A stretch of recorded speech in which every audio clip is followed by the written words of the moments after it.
am so happy to be here. It's really nice that all of you have come out. I've got two people in the audience who were my 8th grade teachers.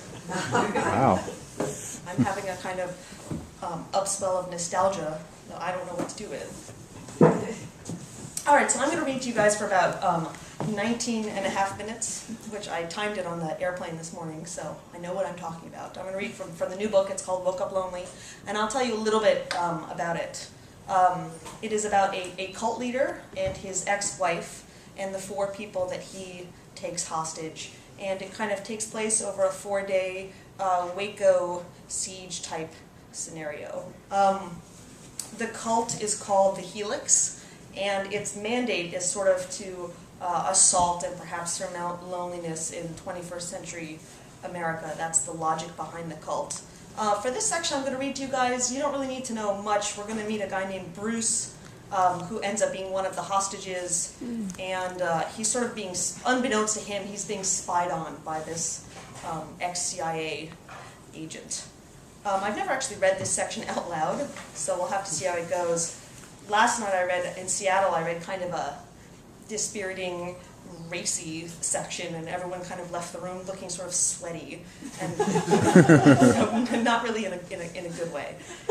And then afterwards I asked the guy who was the manager of the bookstore if it was a good idea to have read that section. He was like, yes. I'm going to try something else. And then afterwards, you know, we can do some Q&A, we talk about whatever you want. I don't actually really have to field questions about my novel. I can talk about gun control or whatever. All right. So the section begins with the recorded notes of the woman who is spying on them. Bruce Bollinger, whose features do not impress on their own, but which in the aggregate give the impression of a man who's verged on disillusion with everything that matters. He's calling it quits any day. Henceforth, Verge Face. Date of birth 9/4/62, Social Security number 202641592. Bruce picked at a gristle of cheese welded to an oven mitt. He thought, okay, Crystal, where are you? It's Sunday, and I want to leave this house. I cannot babysit my wife. I love my wife, but today I can't do it. How long before she starts crying? Has there ever been a wife who cries more than mine? If Crystal ever gets here, there will be no crying. He put his ear to the bedroom door. Rita was crying and calling his name. He tiptoed to the kitchen and crouched behind the fridge. She called again. In doing so, she dwelt on the ooh of Bruce so that his name toured the house until it found him.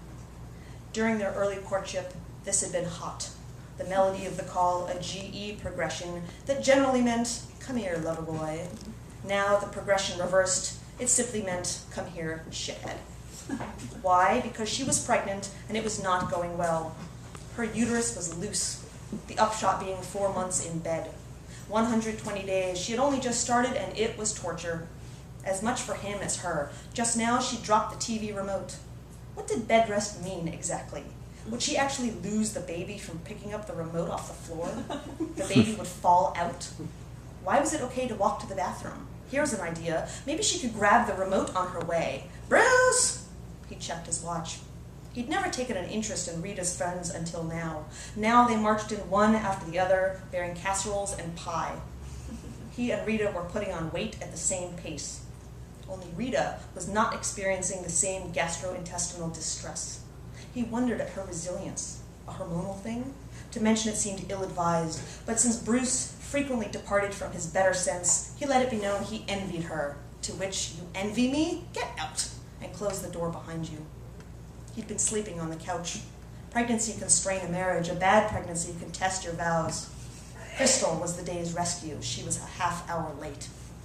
He turned on the video camera and stormed the bedroom. Turn that thing off, Rita said. You know I hate that thing. I look awful. You'll be glad for it later, trust me. She pulled the covers over her head. He deposited the camera on the floor. He'd been filming her pregnancy in snatches when she wasn't looking as she slept, because his son's ratcheting to life was too precious to ignore. Also, the tedium and stress of her venture were moving, humane. An easy pregnancy would have been great, preferable to be sure, but without emotional content. At least not the kind Bruce was always wanting to capture on film. Normal people drafting their lives and getting it wrong each time. Reality TV moved him to tears. He picked up the remote and got in bed. Hand on her belly, he imagined the life inside, a little boy ready to stretch and grow and case the joint. She blew at her bangs. He loved that she still wore bangs, blonde and wispy. "Just look at my fingers," she said, and she began to cry. They were swollen. At this rate, her wedding ring would have to be cut off. No way was it sliding over her knuckle. Look at that knuckle. "It's okay, babe. You get skinny fingers from changing diapers. I read that somewhere." She thumped him in the chest with a felt sack of herbs because she had opinions about karma, chief among them that good karma could be bought for the price of a sack of herbs. "That stuff reeks," he said. "Junior's probably getting high and loving it." No, wait, I was just kidding. Don't cry again. I was just kidding. I'm sure the herbs and candles and quilt and rock fountain are all doing their job. "Come on, honey, let's go see what's on TV." "I'm trying to read," she said. "You took so long for the remote, I decided to read instead. It relaxes me." He laughed. In the last few months, his wife had taken an interest in political philosophy. She was perhaps having an identity crisis, hastened by the onslaught of progeny who tended to ask questions like, "Do I have a penis? Does God exist? What is a libertarian?" Rita didn't know her leanings because she did not know what any of the parties stood for. Today's text was Carl Oglesby and his speech at the March on Washington in '65. "This is relaxing," Bruce said. He skimmed the flap copy to see who the hell Carl Oglesby was. "It's edifying," she said. "I want to know things for when the baby comes." "I hardly think he'll be asking you about Carl Oglesby, at least not before age 2. She closed the book. He tried to free the remote from her hand, but she resisted. This was her kingdom, the bedroom TV. No way was she ceding control to him. He began with Channel 2 and went from there. "Seen it," he said, "of the vampire drama in syndication on 3 channels. "How do you know? It's a commercial." "I've seen them all." "Where do you find the time? Such is the burden of the unemployed. What do you think I did all day while you were at work?" "I don't know, look for a job." This was not a pleasant topic.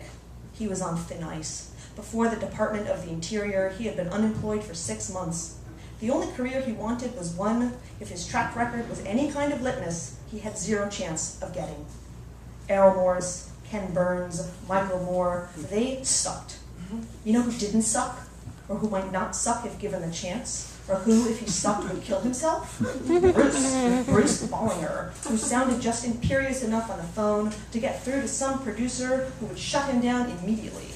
Something like, "Oh, Bruce Bollinger, who wants production money, funding, yes, a very important film, life-changing, I see, sounds great, no."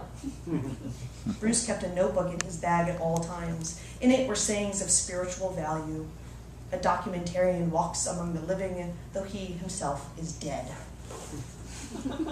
He used to refer to that one a lot. It helped with his day jobs, working on set for TV shows imported from abroad and dubbed to fit. His last, chess-playing families who enacted their moves on a battlefield. His job, cue the rooks. After that, he seemed to catch sight, wherever he went, of a new television show on which contestants ate worms for money. Worms, millipedes, ants. In general, he tried to restrict his TV intake to offerings that did not question God's wisdom in peopling the world with such as us, but sometimes stuff happens. The show had been on at the gym, on a screen right above the only elliptical trainer left. It was on at Best Buy, where he'd gone to peruse gadgets he could not afford.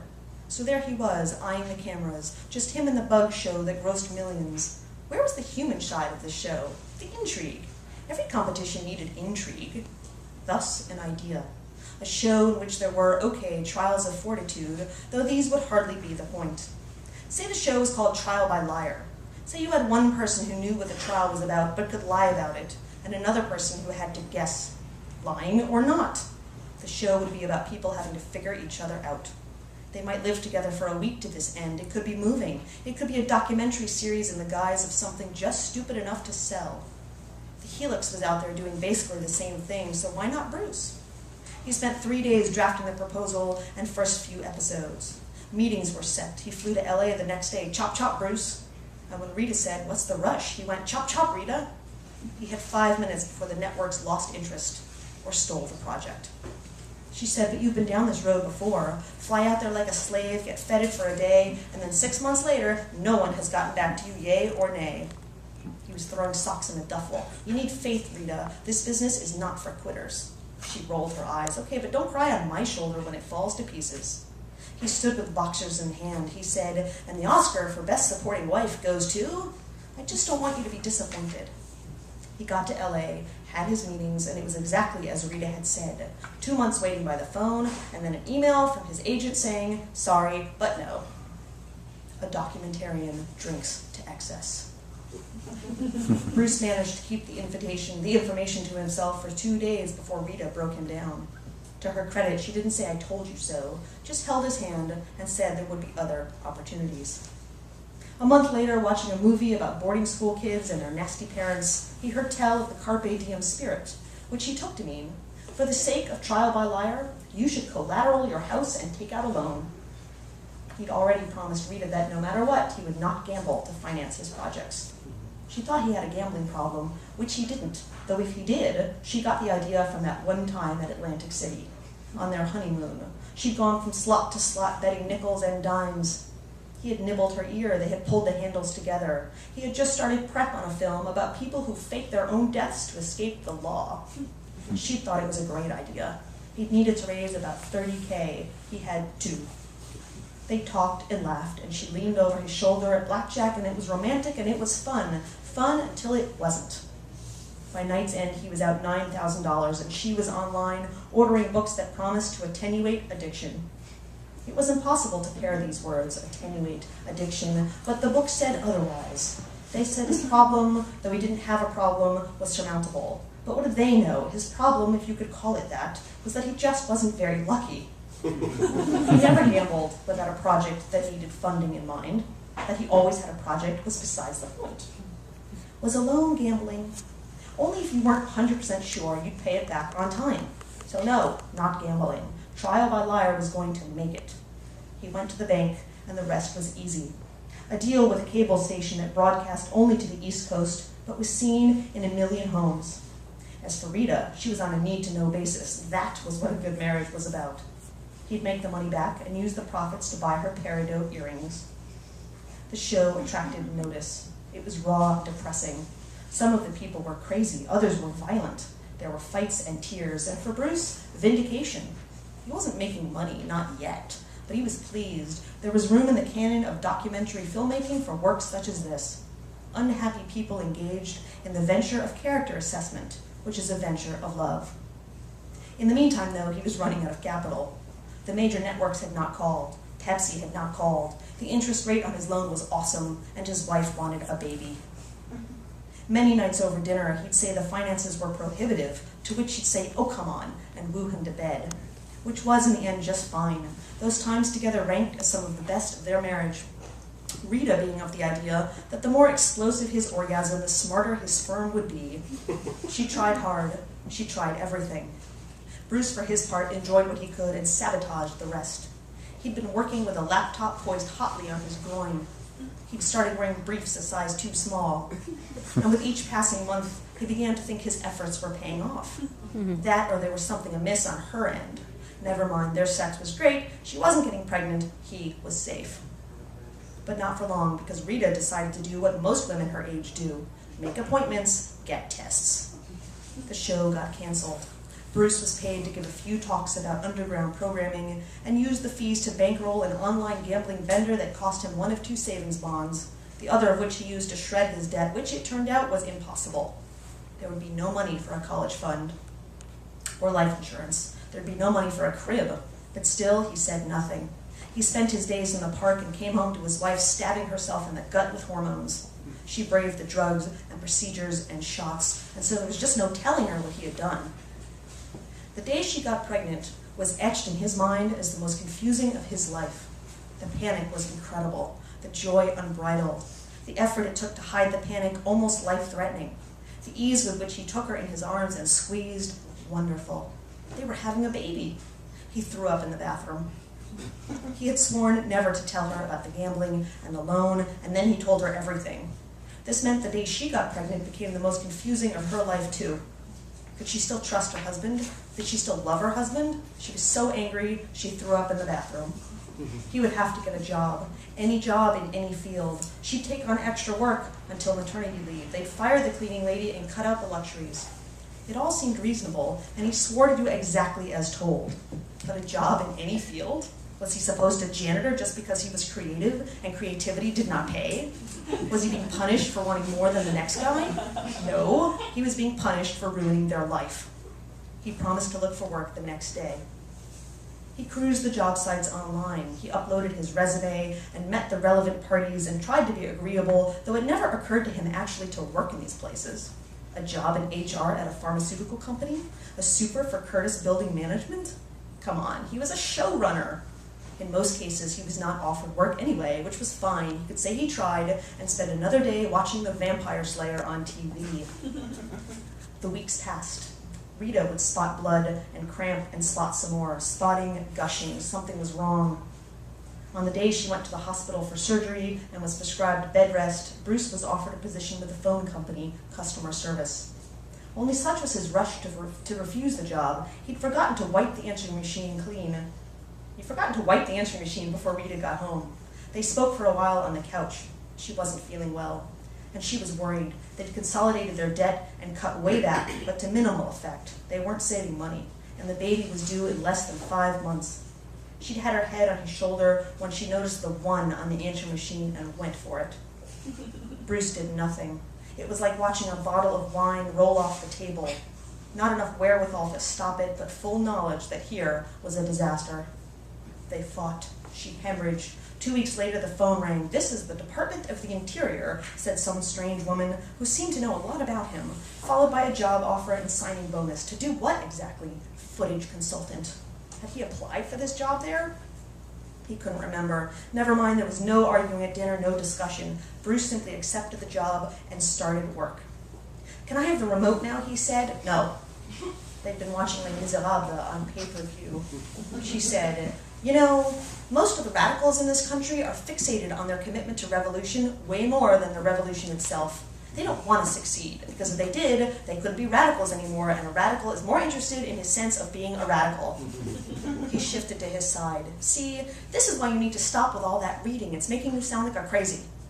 Where do you get these ideas? Just look around. I am, and what I see is a middle-class couple watching Les Mis on a sleep number bed." Crystal could probably put what I said better anyway. "Ooh, so this is Crystal talking. I'd like to meet this fount of conservatism. She's not conservative, she's Helix, a level-headed reformist. Aha. Get me that brush while you're up," she said. It was on her nightstand. He tossed it her way. "Anything else? It's snowing out. I bet Crystal's not going to make it." His heart sank. "Crystal, do not do this to me." The doorbell rang, and rang again because he was so busy lamenting the afternoon ahead, he didn't hear it. "Want to get that?" Rita said. He made for the door. A young woman with a canvas bike bag and box of chocolate peppermint bark. 18 years old, 20 tops. "Yes," she said. "I'm here for Rita. You must be Bruce." She wore a hat with a yarn pom-pom, dusted in snow. The cuffs of her jeans were soggy. "You're Crystal?" "The very one." She took off her boots in the doorway. They were shag and nuit boots with tassels and incongruous rubber soles. She took off her gloves, coat, scarf, and sweater and piled them on the radiator. She looked much bigger a second ago. "My wife's in the bedroom," he said. "Follow me. I know the way." She trotted down the hall. He guessed she'd been here before. He decided to make nice, brew some tea, make a tray of chocolate and whatever else was in the fridge. Crystal had pulled up an armchair and rested her feet on the mattress. Awfully chummy, these two. Her socks were penguins on the beach. Rita had put on her glasses, which she never did in company. They were giant, brown and plastic, and hitched to a chain around her neck. She was reading out loud. Bruce leaned against the doorframe and waited. Crystal put up her hand as if to say, "Not in front of the husband." But Rita shrugged it off. "He's fine," she said, and she kept going. "As the seizure 4 years back of the presidency from the will of the people has perverted the Constitution. As liberal Americans have a common stake in the enterprise of justice and must be common sufferers of its dispatch. As the government's hostility to principles of democracy mandates a reluctant but immediate exercise of protest." Rita looked over her glasses at Crystal and said, "So what do you think? We're passing them out at the meeting today." "I think it's good. It's got moral authority." Bruce cleared his throat, wanting to jump in. You think, Crystal said? Because we haven't gotten any input from HQ, not yet anyway. Thurlow's a busy man. Rita nodded. She'd read every speech Thurlow Dan had given. He's the cult leader. And none actually had mentioned interest in the travesty helming the government, or that he thought the political strife of 2000 had turned into a bald divide no country could sustain so revolt. But still, the message was there, implicitly, loud and implicit, revolt. We were going for a certain tone, Crystal said, like you sort of want to call it the language of back then, but not the substance. Exactly, Rita said, because if anything, the Confederates have all the power now, total role reversal. Bruce cleared his throat again, and when they continued to ignore him, he said, there are no Confederates anymore? Crystal returned her feet to the floor so she could 180 and regard this idiot by the door. Rita gazed at him from above the rim of her glasses. Their faces were the essence of pity. What? He said. Don't look at me like that. Crystal said, okay, but surely you've got a problem with what's happening. Everyone with a brain has a problem with it. This government represents only half of Americans, and the wrong half at that. You call that a union? It's time we found each other, started something new. As she spoke, her hair began to take on an unruly look, static perhaps, or sympathetic arousal. Maybe her skin was on fire. She was so young. I thought the helix was more of a therapy thing, he said.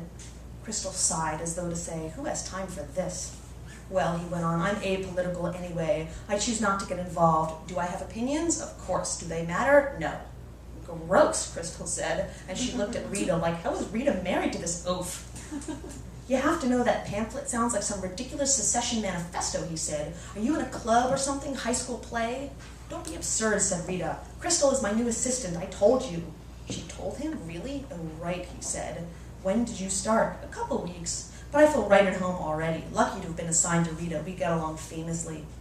She turned to Rita. So you ready? The meeting starts in about an hour. I got a car outside, and there's plenty of couches so you can lie down the whole time. You bet, said Rita. And to Bruce, honey, get me my coat. Whoa, he said. You can't go out. What are you doing? You won't even pick up a sock off the floor, and you're going to some silly model congress with lounge furniture? Since Rita's vouching for you, you're welcome to come, Crystal said. The more the merrier, strength in numbers. She bent over to pick up her bag, brimming with propaganda. On the small of her back was a tattoo, a blue double helix. Rita, he said, this really isn't a good idea. You don't even know these people. Oh, come on, you heard Crystal. There's couches. Now help me up, slowly, God. He put on his coat, grabbed his video camera. He was not going to let Crystal, the level-headed reformist, take off with his wife of no sense. I'm going to stop right there.